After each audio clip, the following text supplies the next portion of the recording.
They have taken a wealth of knowledge in life and love. Pastor Isaac and Mrs. Eunice Basilio believes that a successful marriage takes hard work and perseverance. They both grew deeply loving God as their love grew fonder and grew stronger. Years together, Pastor Isaac and Mrs. Eunice still choose to stand by each other on every stage of their life and to be each other's home. They have learned the art of marriage, and they have found the joy of sharing it. Here's the love story of Pastor Isaac and Mrs. Eunice Basilio. Pastor Isaac and Ma'am Eunice, Mr. and Mrs. Basilio, welcome to GS Stories. Oh, Thank you for having us. A little bit lang po ng childhood niyo po. What was your life po before kayong magkakilala? Actually, I was 17 years old nung nag-migrate kami sa US. So, the whole family migrated to US sa California. Family-oriented ako, born and raised in a Christian home, so we go to church together. I was in college, taking up nursing. Doon ako nag-nursing. So, life was good. I also grew up in a Christian family. Ang kaibahan lang, medyo yung lugar namin squatter area. I grew up sa Pandakan, Batang Maynila. Big family. I have 6 brothers and sisters. And I grew up with Christian values. I grew up with Christian friends. And it is a blessing na lumaki sa ganun na environment. So parang magkaiba po yung story ng childhood niyo po, no? So paano po kayo nag-meet or paano po kayo nagkakilala?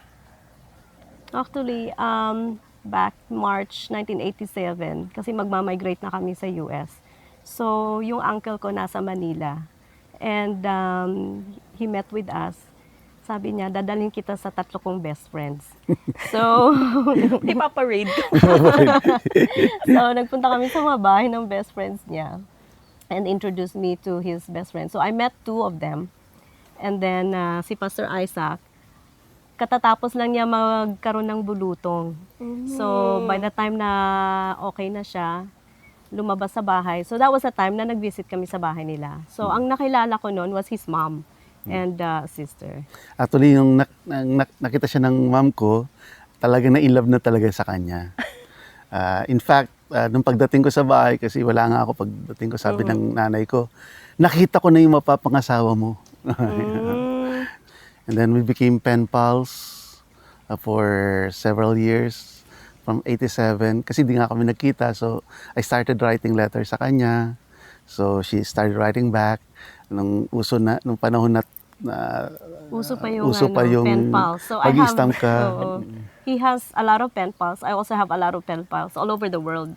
So yun yung time na era na mahilig yung sulatan. So collection of pen pals. So, Stationaries. Scented stationaries pa. Wala pa pong messenger. Wala pang messenger, wala pang text. Opo. So nagsulatan po muna kayo. Sulatan kami since 87. Actually, sa sulat, I tried na mag-court sa kanya. Tried na magpadala mga pictures. Akala ko ma-impress siya, pero imbes na ma-impress siya, na-depress. Hindi niya pala nagustuhan yung itsura ko noon. Kasi medyo parang mayabang, medyo parang brush. And I was trying to impress her, but she was not impressed. So, then later, nalaman ko na lang na nagka-boyfriend na siya 1988, the following year. That was a drought season. Nalaman ko sa uncle niya na may boyfriend na pala siya. So na-heartbroken Sabi ko, Naligaw ka din ng iba. Sabi ko, it's just a pipe dream. No, hindi talaga.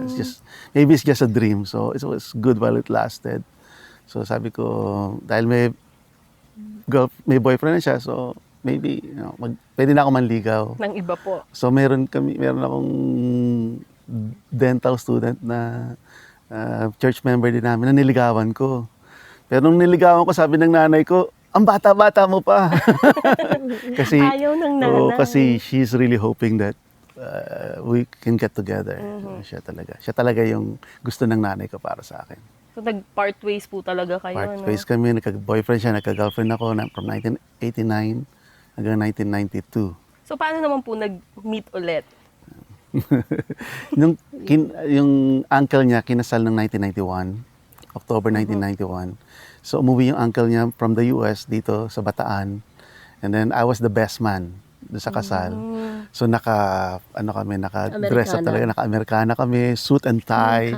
And of course, naka-video and everything. So we look good supposedly sa camera. Yun yung type ko eh. Clean cut, naka-Amerikana. So, yung uncle ko, pinadala sa amin yung wedding video nila. So, we were teasing around na, na nakita namin, may isa kaming kasama na, oh yan, sa akin yan. Tapos sabi ko, yan. Taken na yan. Taken na yan. So, dun, I guess, na-develop. Doon na po na nakita nyo, ay, okay to. So, nung nalaman ko, actually, nagpadala siya sa akin ng Christmas card that year.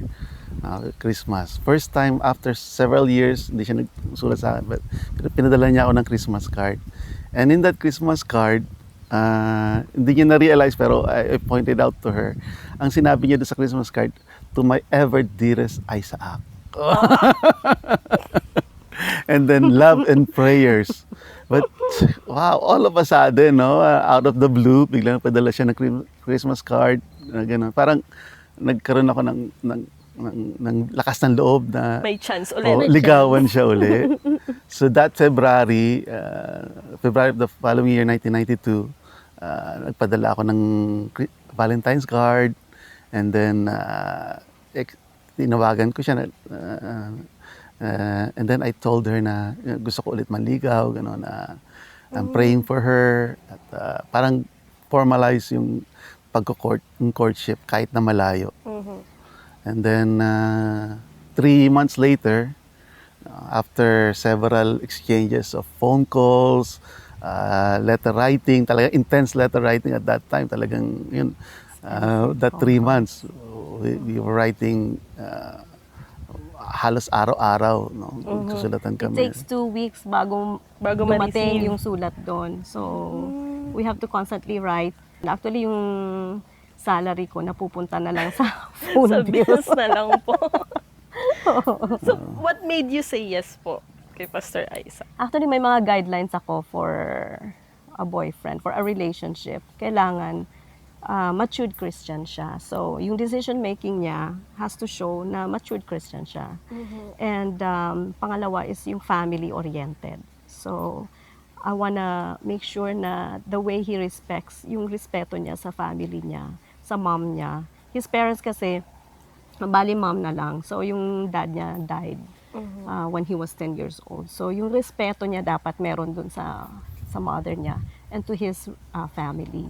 So, malaking sa akin na kailangan he will have a good relationship and respect and honor his family. Kasi kung ano yung pinapakita niya sa family niya, yun din ang gagawin niya sa family ko. And I want my family also respected, my parents.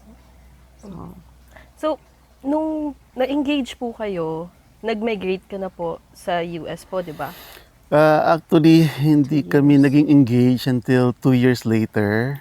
1 year later, 1993, nag-decide siya na umuwi sa Pilipinas to finally meet. That was the first time na nagkita kami face-to-face. Was 1993. Sabi ko pa sa kanya, what do you want for Valentine's?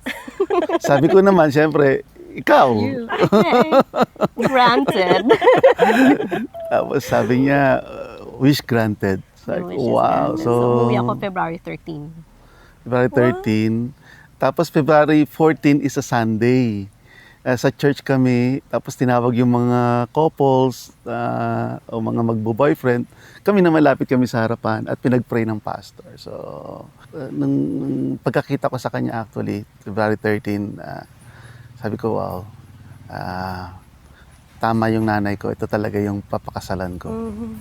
And the fact na we spent our first Sunday in the church together, and pinag-pray kami ng pastor dun sa harapan, parang everything's falling together. Talagang sabi ko, hindi siya aalis nang hindi ko ako magpo-propose.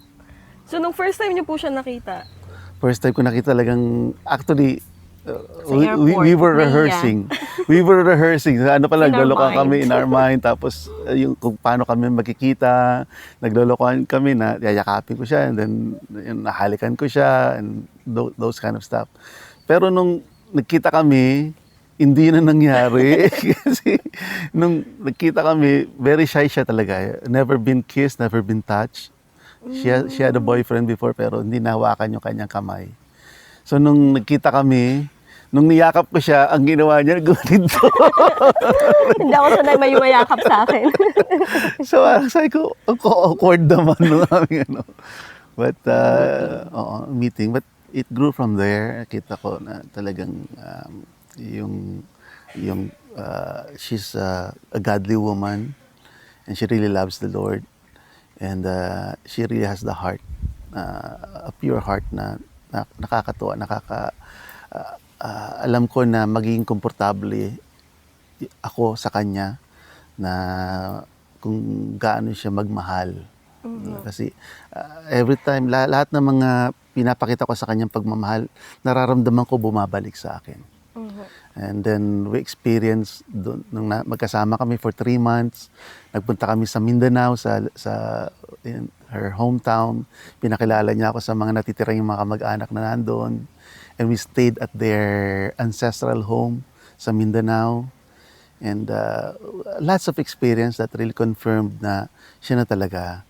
So, mga a month before she left, nag-propose ako sa kanya sa Baclaran.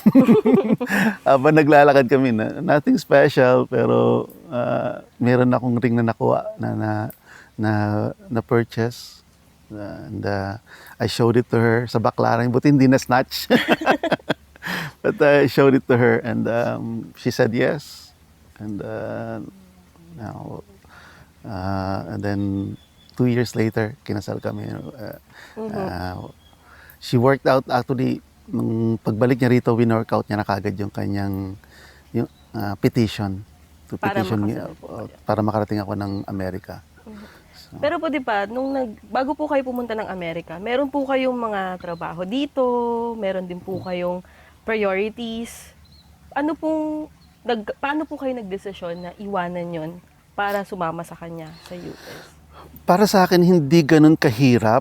Kasi nung nakita ko nga siya at bunso naman ako, so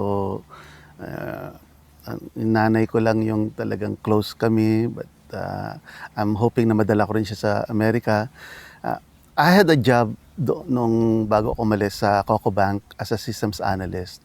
Pero again, I got that job knowing na hindi permanent kasi talagang ang sabi ko na nagpaalam na ako nung tinanggap ko yung job na I'm on my way to the US. So alam ng boss ko, alam ng manager ko na papunta na ako sa US.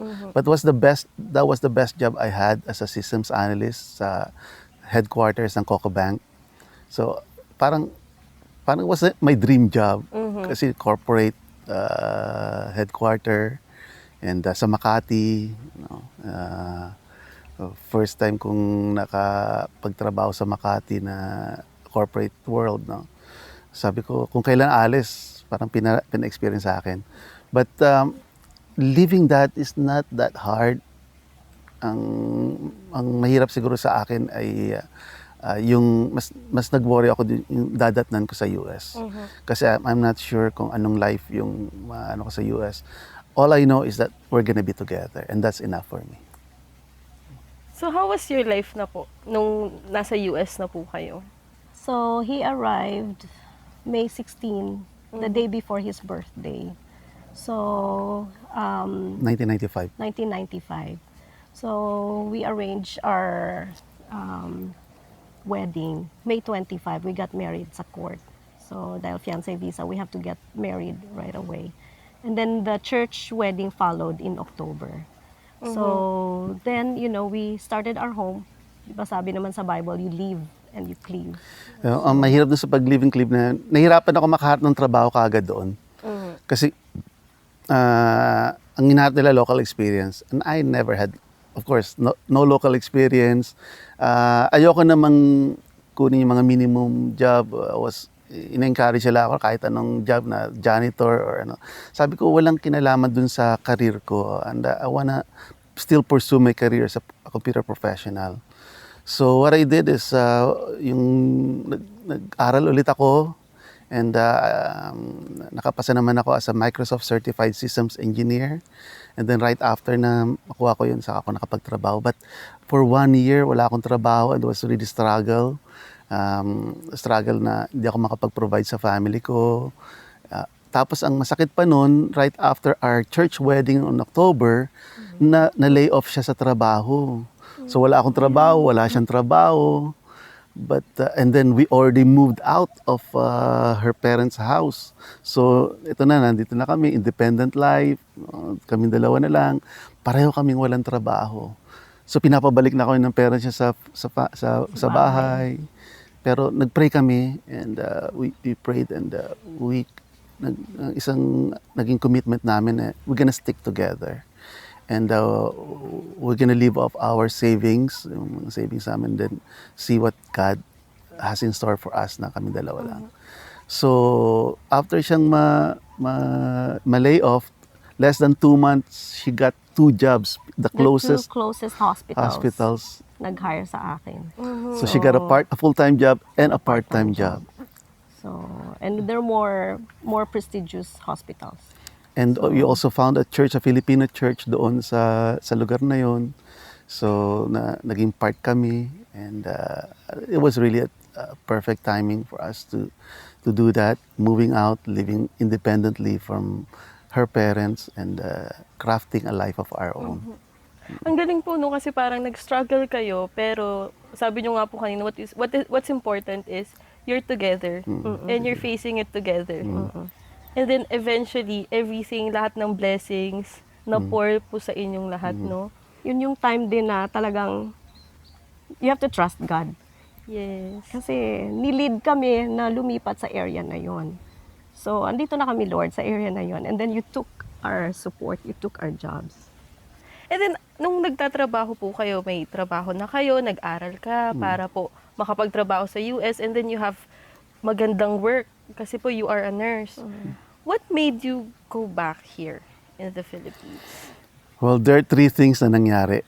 3 things that really confirmed sa aking pagbalik. Una, the first thing that happened is yung second child namin. We were supposed to have a second child na nabuntis siya. And then we announced it Christmas Eve sa family that we're gonna have a second child. And then the following day, we are in emergency room. Christmas Day, nagbi-bleed na siya. So we had our first miscarriage and it was very devastating for us. But at that time, hindi masyado naming ininda. But that was the first clue, I guess. And then the second thing that happened is nawalan ako ng trabaho. I got laid off. So, the job na kala ko secured na yung job ko. It was a computer programmer. Malapit akong paging programmer, analyst, systems analyst. So I thought it was a perfect job for me. And then I got laid off. So sabi ko, Lord, ano to? What is this? And then the final straw is yung pinasok yung bahay namin. Na lahat ng gamit na nakuha, yung mga gamit ko lang. Her stuff was not touched, yung mga jewelries niya, Yung susi ng lagay ng jewelry nakahang pa. Kasi hindi po nandun lang nagalaw. at hindi ginalaw. Hindi nagalaw So, lahat jewelry. ng gamit niya ang kinuha. Yung mga computers ko, mga Laptops. everything. Pati yung sasakyan, kasi tigisa kami ng sasakyan. Yung sasakyan ko, yun ang ginamit na pinaglagyan ng mga gamit na ninakaw. Tapos lumabas. So sabi ko, Lord, I know you're calling me back sa ministry. And then, nung nag-decide ako na bumalik ulit sa Bible school, that's when I enrolled in Bible school. That's when we met Pastor Greg. And that's when we saw all these things na talagang tinatawag kami pabalik dito sa Pilipinas. So, we decided to do a mission trip 2006. First time ko nagpunta dito sa Pilipinas, from the US, na talagang thinking that God is calling us back. But she's not ready yet. 2006. So you have the confirmation na po na The we will go back. confirmation. And how did you, accept na may Sa ganong akin, calling? mahirap. Mahirap sa amin na the following year, we had another mission trip, 2007. That was a time na naramdaman ko na yung calling sa akin. So, 2006, I wasn't ready. So, 2007, I felt God's calling. And then, pero matigas pa rin ang ulo ko. So, I had a career, my family is there. Okay, we were involved with church. So, the following year, I got injured sa trabaho, sa job ko sa nursing. So, na-rehab ako and everything. And then I said, God, kung talagang gusto mo ako na umuwi sa Philippines, you have to take my love away from ortho. Kasi yun yung niche ko sa nursing, was orthopedic. So, pagbalik ko sa floor, wala na talaga yung love ko for ortho, which is, for my part, it was pretty much impossible. So, sabi ko, Lord, okay, eto na. Ito na talaga yung confirmation. So, after that, I turned in my resignation. So, and then we got ready to move. So, we told Aldin, we're gonna go sa Philippines. We're gonna move. So, may nagsabi sa amin na missionary, na mentor namin, na sabi niya, don't wait. Kung tinawag yan ng Panginoon, go. It's gonna get harder later pag naging teenager na yung anak mo. So, Aldin was 11 years old when we moved. So, there was an inward calling sa amin. And then there was also outward circumstances that God prepared us sa mga na-i-inline niya yung gusto niyang mangyari sa amin. So, ganun din sa ating buhay Kristiyano. God will put the passion in our hearts, and then He will have outward circumstances and situations na malalaman mo, okay, this is God's will. And we had peace with that decision na mag-move. Well, at the same time, yung struggle to move here, hindi yun madali eh. Kasi maganda na yung situation namin sa US with our jobs. Kahit na na-laid off ako noon, may nakuha kagad ako na trabaho din kagad. And I was a consultant, getting paid $50 per hour. Siya may job siya na maganda yung kanyang trabaho. And we lived in a place sa California, 7 miles from Disneyland. Yung Knott's Berry Farm, the oldest theme park sa US, ay malapit lang sa bahay namin. Our area is a tourist place, tourist spot. May sarili na kaming bahay, our church is nearby, her family is nearby.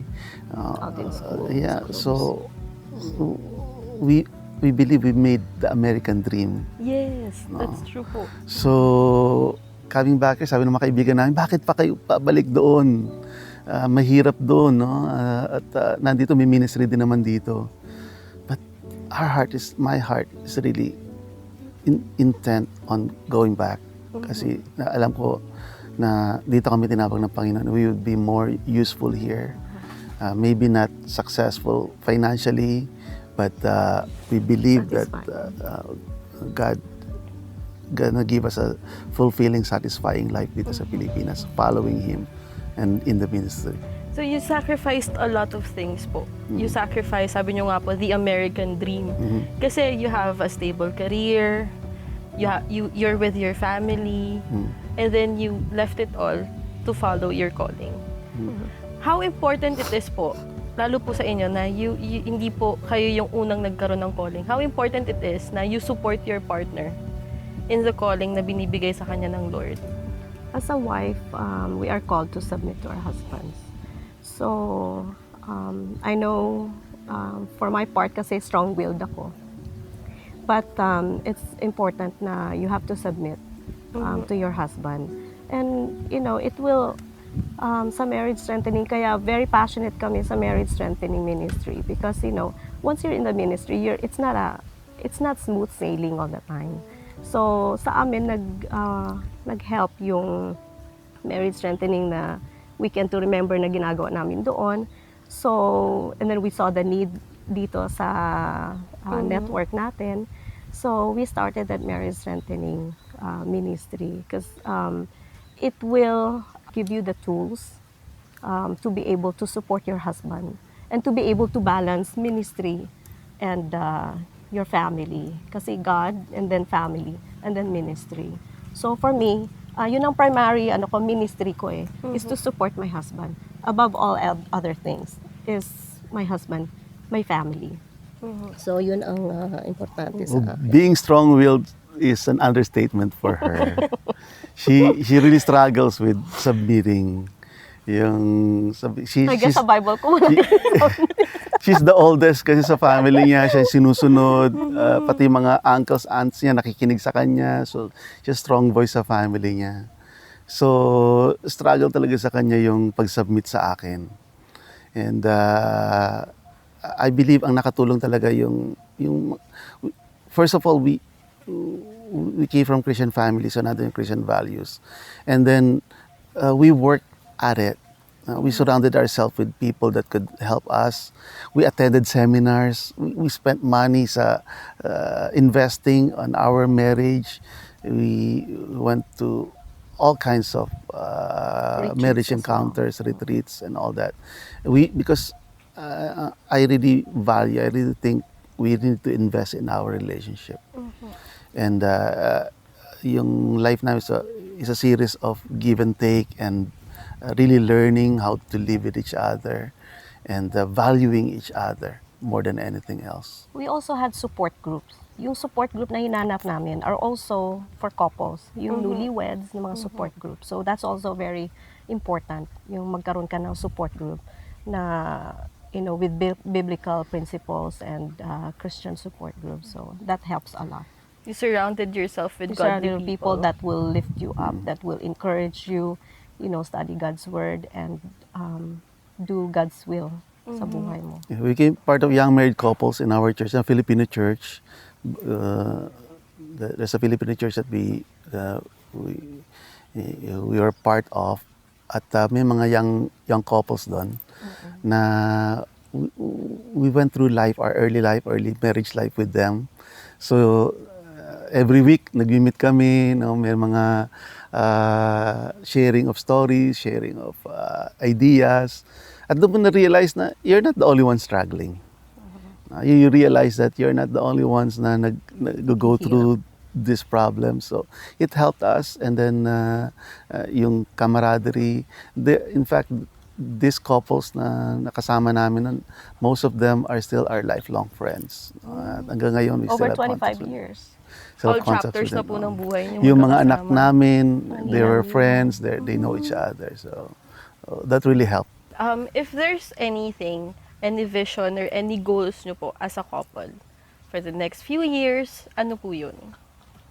Ako talaga yung planner kasi ako I see the big picture. She provides the details on that plan. My goal sa marriage namin, sa marriage strengthening and everything, I really believe marriage strengthening ministry is our primary ministry. Tinawag kami ng Panginoon dito to set that up as a primary ministry. Etong camp, the church planting, everything that ng mga dinagdag ng Panginoon, these are really addition, supplement doon sa primary ministry namin, which is marriage strengthening ministry. So, our plan is to continue doing that, continue investing in the pastors' lives. Our biggest investment is investing in the lives of the pastors. We spend our money, our time, effort in doing that. And we plan to keep doing that hanggang mamatay kami or anything. In fact, we want to expand this ministry nationwide, if not globally. We want all the pastors to experience something like this. We want to have a ministry like this available to all our pastors and church leaders. And if we can do that, if we can establish that here or even globally, then I think ma-achieve namin yung pinapagawa sa amin ng Panginoon. So, and the more we do that, again, it helps us. It helps our relationship. It will continue to stabilize us, stabilize our relationship, stabilize our a marriage relationship. And of course naman, as a parent, kasi may anak kami, so we would want him also to be deeply rooted in Christ. And gawin niya yung God's will sa buhay niya. So, as a mom, as a parent, yun ang gusto ko rin na he will also be stabilized and, be married to someone who is also a strong person in the Lord. So, and perhaps start his own family. So, yan isa sa mga goals and visions din namin. Sa, since na-mention niyo po na you've been married for a long time, for 25 years. 27 years. Magka-27 na ngayon. 27. So, This ano year. po yung something that 27. marked your marriage? May challenge po ba sa buhay niyo or sa marriage life niyo na nag-mark talaga and changed how you view yung marriage and union?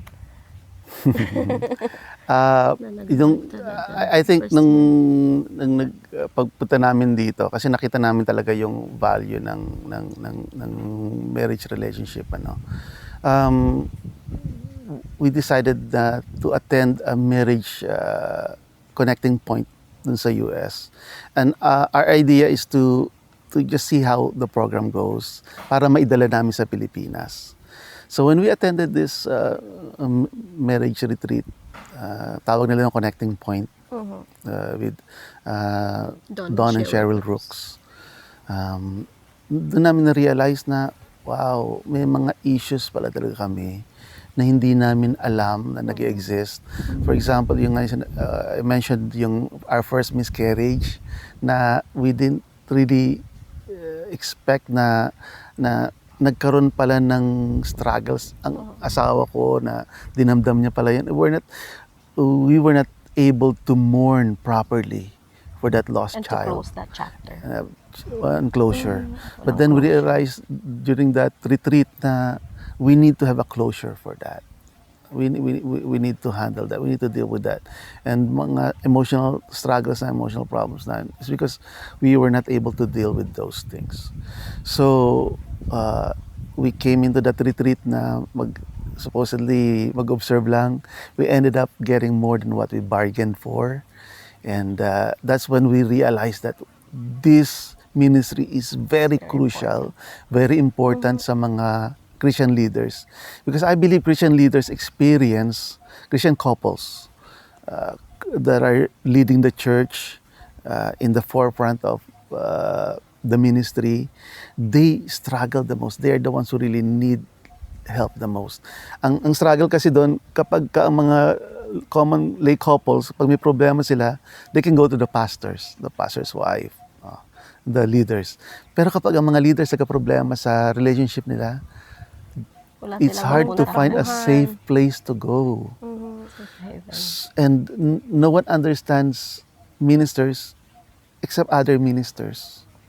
So that's when we decided, wow, we need to really do this sa Pilipinas. We need to import this. We need to have a ministry like this in the Philippines. And so, yun yung parang pinaka-key doon sa strengthening ng marriage namin.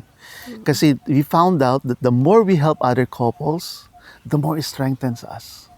The more it helps us in our relationship. So, And we need to practice what we teach. yes. Ang hirap nun kasi. Reminder sa amin, constantly. Ang hirap nun. Pagsasabihan mo ibang couples and then kapag kami dalawa na lang, ano nga yung sinabi mo? Tsaka talaga by God's grace, kasi pareho kaming strong-willed.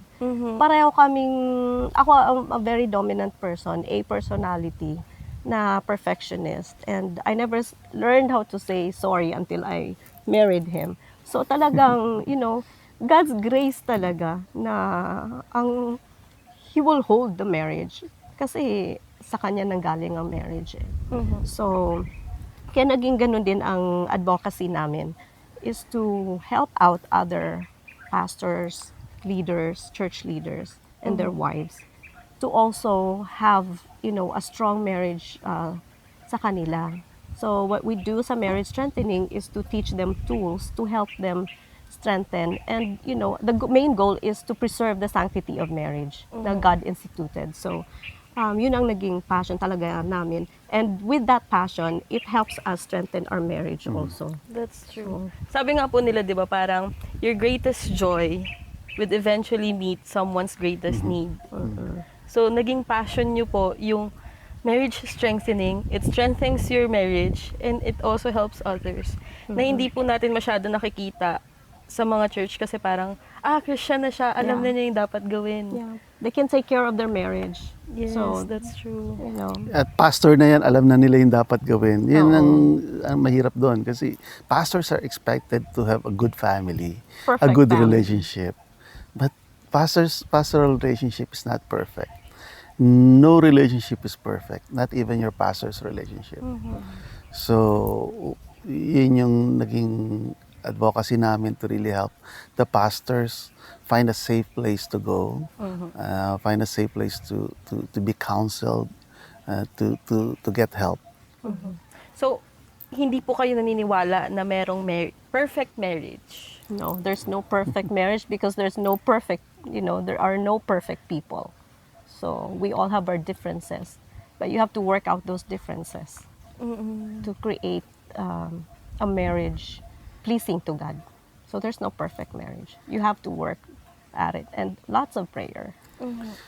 I believe perfection exists. It was interesting, sa mga Pilipinos, do you know that in the Filipino word, we don't have a word for perfect? We don't. It seems like Filipinos do not believe in perfection. And I don't know if that's a problem or not, but in the Filipinos' mind, parang hindi tayo naniniwala na perfection can be achieved.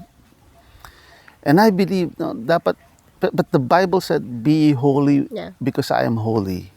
And being holy is perfection. Spotless yan eh. In the marriage, yes, you may not achieve it, but that should not stop you from trying to achieve perfection.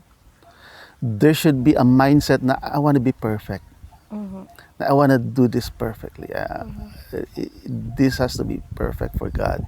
Our marriage needs to be perfect, and perfection has to be in the context of what God's will is in our lives. And if we lose sight of what God's will in our lives, dun na nawawala yung idea of perfection. Because I believe the idea of perfection comes from God. The idea of holiness comes from God. The idea of the sanctity of marriage comes from God. And if you take God out of the context, if you take God out of the equation, then of course, no perfection. So if ang pinupursue nyo po is worldly perfection, there's no such thing. No such thing. Pero if it's perfection that will glorify the Lord, it's something na kaya nating i-pursue. Since you have marriage strengthening seminars po, what makes a marriage strong? You have to have fear sa Panginoon. Kasi parang triangle yun. So, this is God on the top, and then this is you on each side. So, the more you get closer to God, to deepen your relationship with Christ, lumilit ang triangle. So, meaning, pag lumit din yung triangle, your relationship, dumidikit. So, you become closer. So, ang ultimate goal mo talaga for marriage, or even any other relationship, is to deepen your relationship with Christ. And that would help your relationship with other people in your marriage. I believe the foundation of marriage has to be like any other institution or any other building, has to have a solid foundation. And the solid foundation for any marriage should be, of course, number one is God.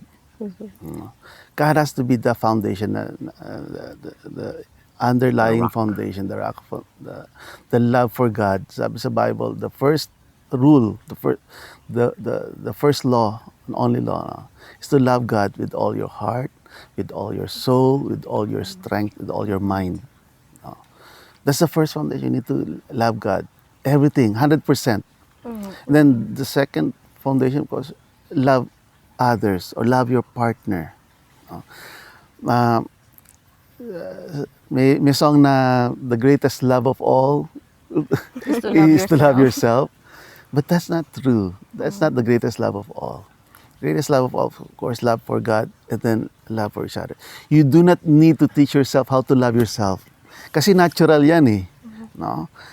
Sa marriage, dapat ang goal mo is to love your wife, to fulfill your wife's need. So, so sabi sa Bible, love others as you love yourself. Di ba? How can you love, like, how can I love her if I don't love myself? So yung loving myself, given na yan eh. I don't need to practice that. I don't need to teach myself how to do that. But ang hindi natural yung pag-love mo sa ibang tao. Yung pag-love mo sa spouse mo. Sa aming MSR, meron kaming game na ginagawa na yung susubuan mo yung partner mo, but hindi mo pwedeng subuan yung sarili mo. No? In the marriage, dapat ganun ang goal natin. Our goal is to fulfill your partner's needs, not your needs. Let your partner fulfill your needs. No, let God fulfill your needs. Kung hindi mo feel ng partner mo, then let God fulfill it. But our focus is to fulfill our partner's needs. Our focus is to glorify God. No? So kapag nagawa natin yan, yung focus on God and focus on our partner and less focus on ourselves, I believe our marriage will be strong. Marriage will be strong. Relationships will be strong. And that goes with any relationship. Focus on God and focus on the person that you are in love with. Be selfless po, no? Be selfless. Deny yourself. Yes, deny Deny yourself. That's true po. Tsaka not in good times lang not in good days, but also in bad days. Kahit nainis ka na sa asawa mo, kailangan mo pang paglutuan, kailangan mo maglinis ng bahay.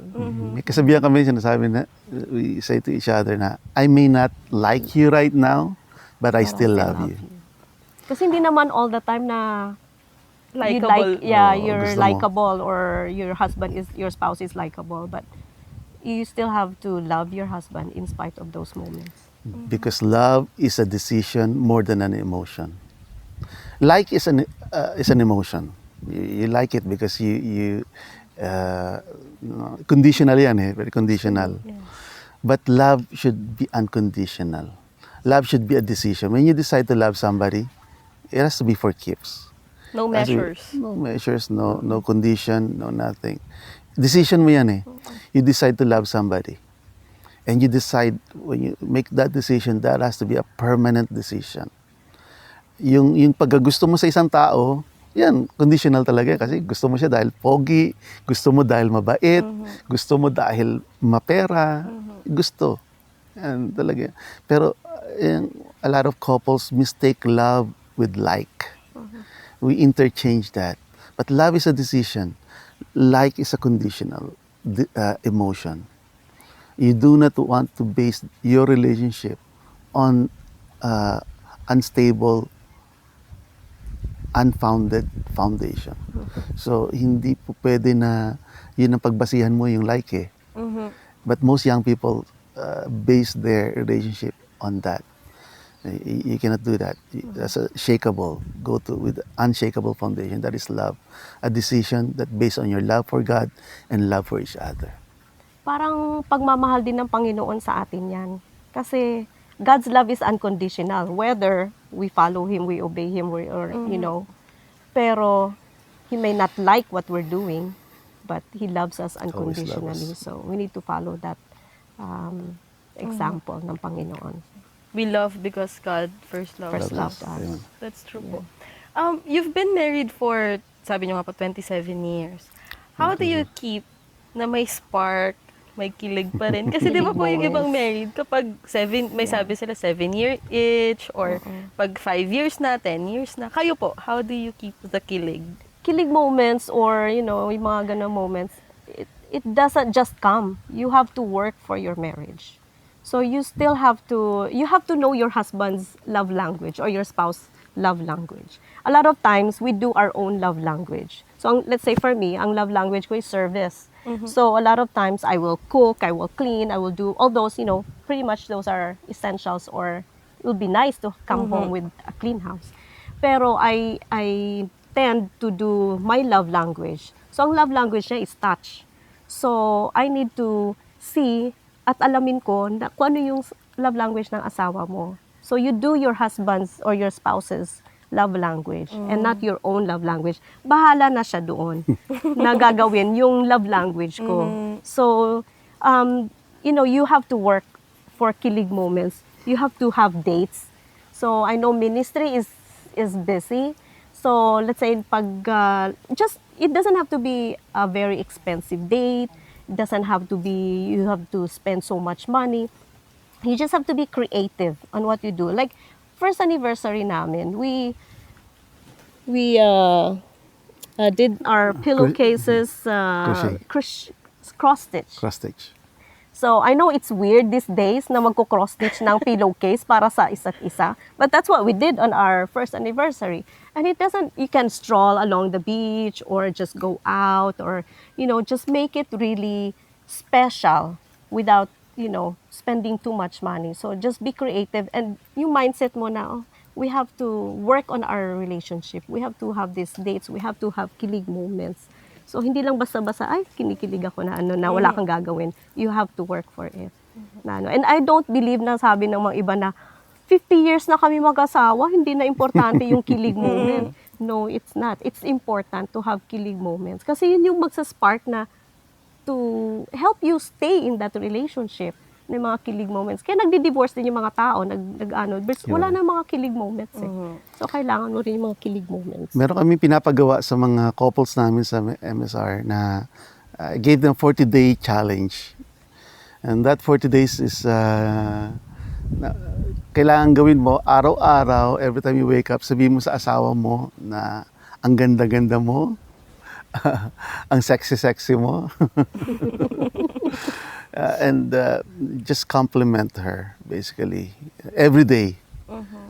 At ako may sinasabi ko sa asawa ko, dati sabi nila, a happy wife Happy life. is a happy life. Ang sinasabi ko sa kanya, I love my wife, I love my life, I love my life with my wife. Ang ganda po nun, no? I love my wife, I love my life. I love my life with my My wife. wife. And I think you need to do that constantly. If you do that every day, sa simula maaring hindi mo feel kasi maraming mga hindi na nila nakikita na maganda o sexy yung kanilang spouse, no.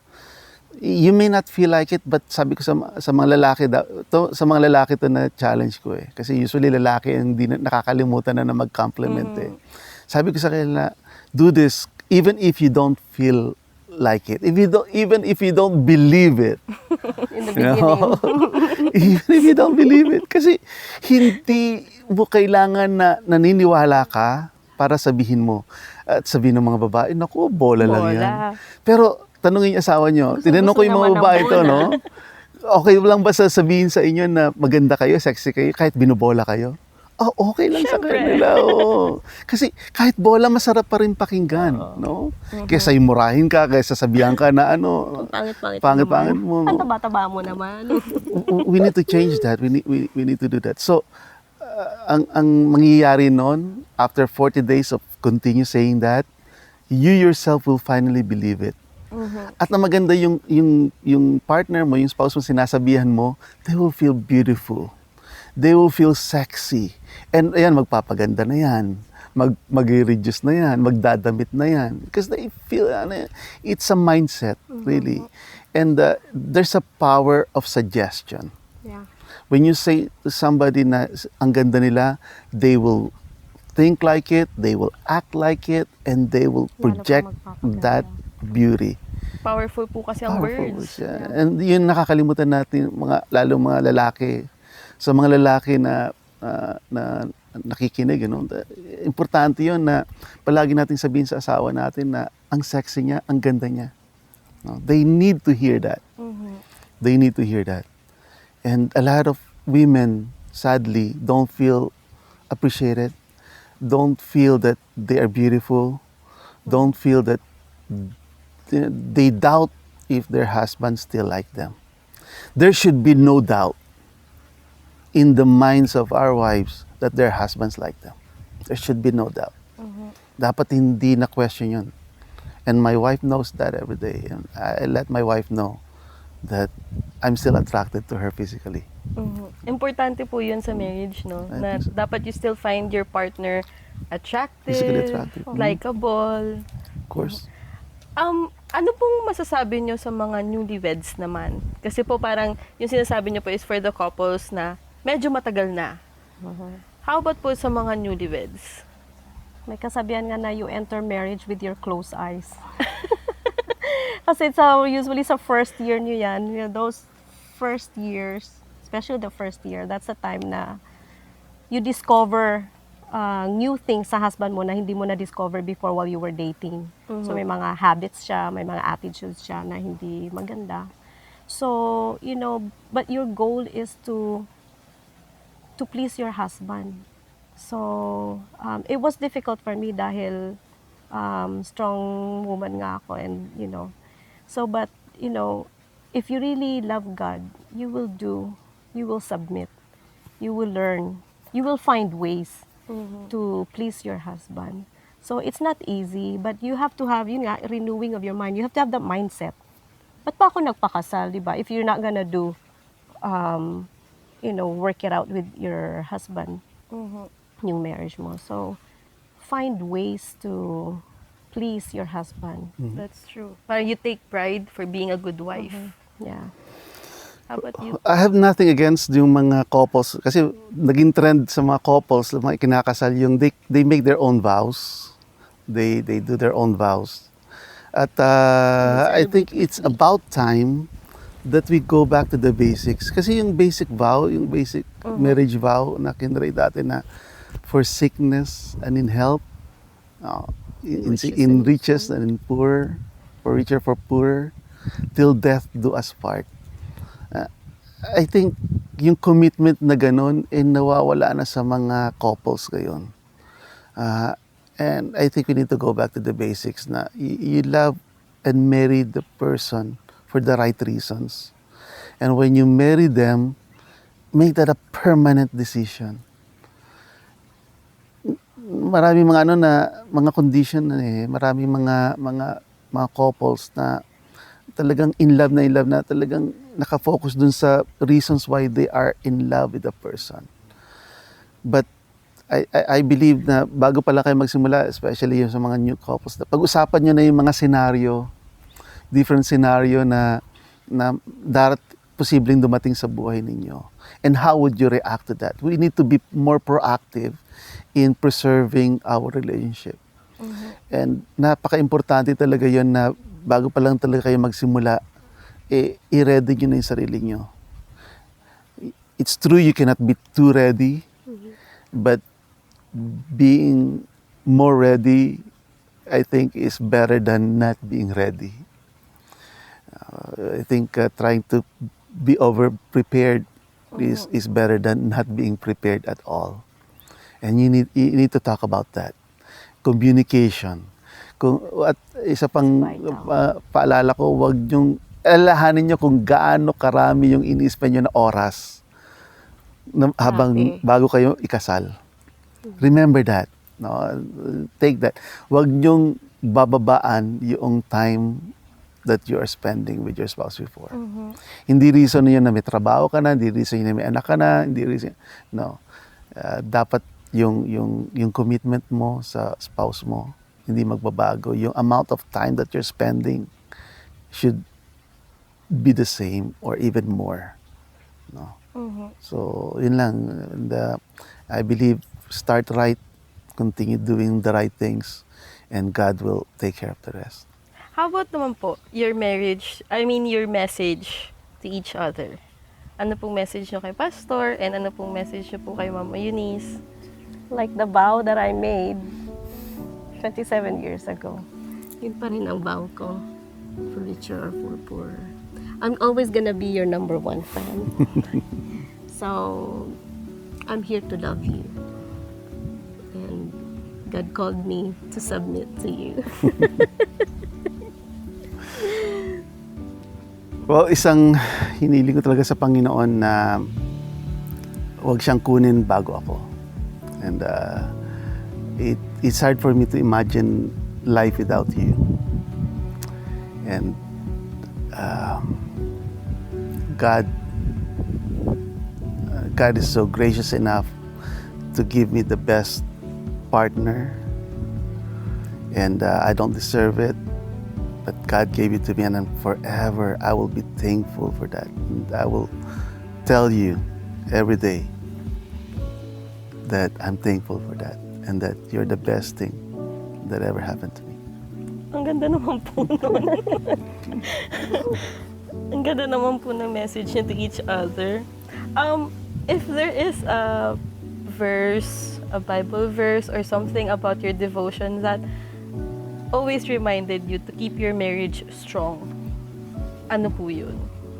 Para sa akin yun talaga yung verse na love God with all your heart, with all your soul, with all your mind. Yun kasi yung foundation talaga ng a relationship.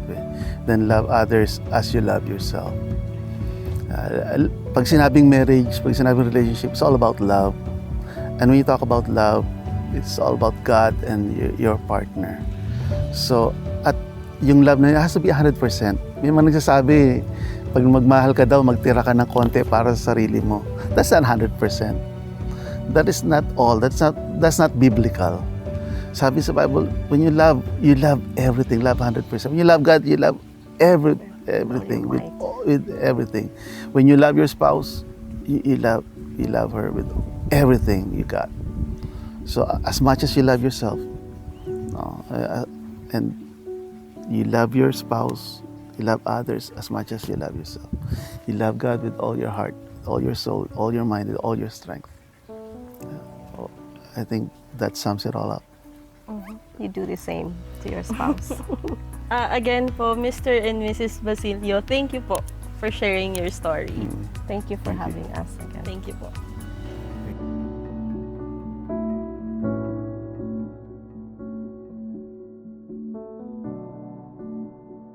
No, there's no perfect marriage because there's no perfect, there are no perfect people. So we all have our differences, but you have to work out those differences to create a marriage pleasing to God.